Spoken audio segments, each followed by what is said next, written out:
Alright, I'm not usually the type to make YouTube videos, but this took a long time for me to get working, and I figure I'm not the only person who's going to want to do this. So I figured I would just make a video pretty much explaining how I played Mario Kart 8 with my Logitech G920 for Xbox. Alright, so before you do anything else, you want to make sure that your pedal's being registered in Logitech G Hub. If you don't have that already, I can put a link in the description, but you most likely do if you've been using this wheel. So, you just want to make sure that your wheel's being detected, it can see when you're steering it, make sure all your pedals are working properly.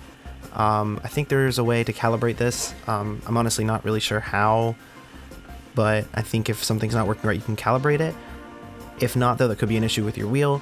Personally, I had an issue with G Hub where I had to reinstall it because it wouldn't detect my wheel. G Hub's kind of buggy, so you might have similar issues, but if you do, that's probably why. So the next thing you want to do is make sure you have this app X360 CE downloaded. So basically what this is going to do is let you convert your wheel to a virtual Xbox controller.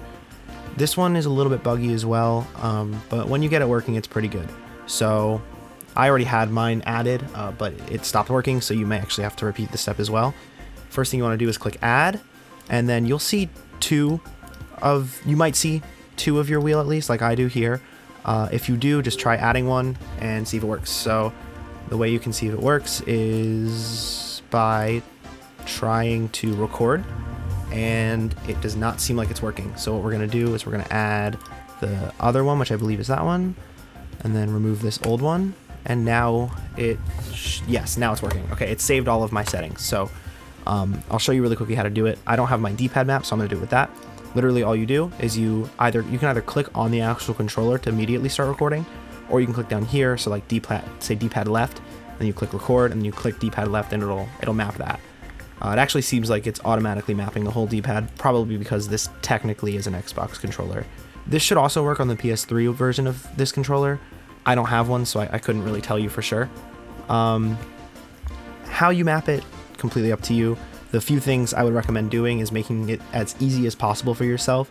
So try to map things like where they would belong on the actual Switch controller. For example, your brake and gas, you want to map the gas to B and the brake to A, because A and B are swapped on a Nintendo Switch controller. So the way you would do that, again, you click the button you want to map to, click whatever you want it mapped to, and then you kind of just do that for everything until you have everything you want. The stuff you need is you need a bumper. Well, actually, you need both of the bumpers. You need the stick so that you can control your turning, and you need A and B. The D-pad is optional, but you should definitely put it there. If you're curious how I did it, I made my right bumper is mapped to my clutch, so that's how I drift.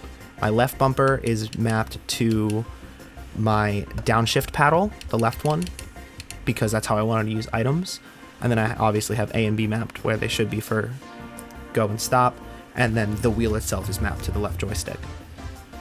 One thing you will notice is there's a lot of room to turn the wheel, like you have 900 degrees. So the best way to do something about that is to open your Nintendo Switch emulator of choice. I'm using Yuzu. You don't have to use that, but I like Yuzu. I can't link that because it's kind of hard to find Yuzu now, so you might have to find that yourself. There might be a link if I happen to find it though. But the easiest way to set up your wheel for your Switch emulator is to go in here, manage profiles, and then add game or application and add Yuzu.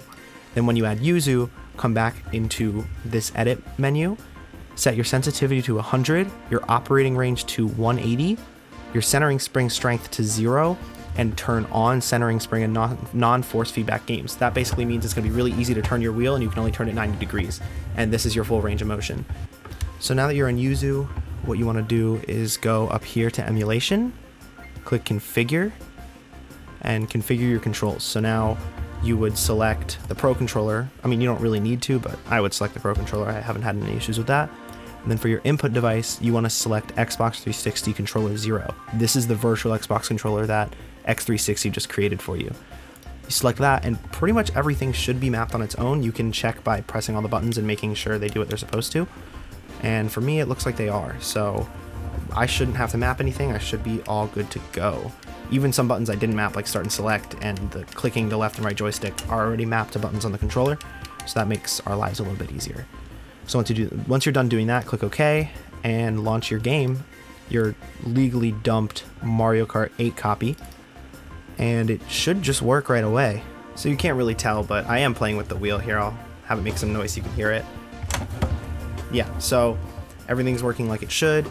That should be all you have to do to get it to work. It feels pretty smooth. It honestly feels exactly like you would expect Mario Kart with a racing wheel to feel.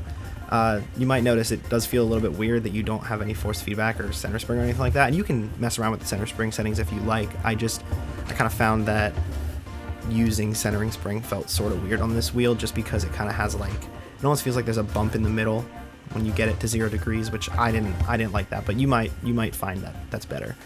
But yeah, everything works. Got items, you can even hold them behind you, even though it's a little bit difficult to hold the paddle the whole time you're driving, but it does work. And so does the drifting and pretty much everything you would expect out of Mario Kart. So yeah, that's pretty much it.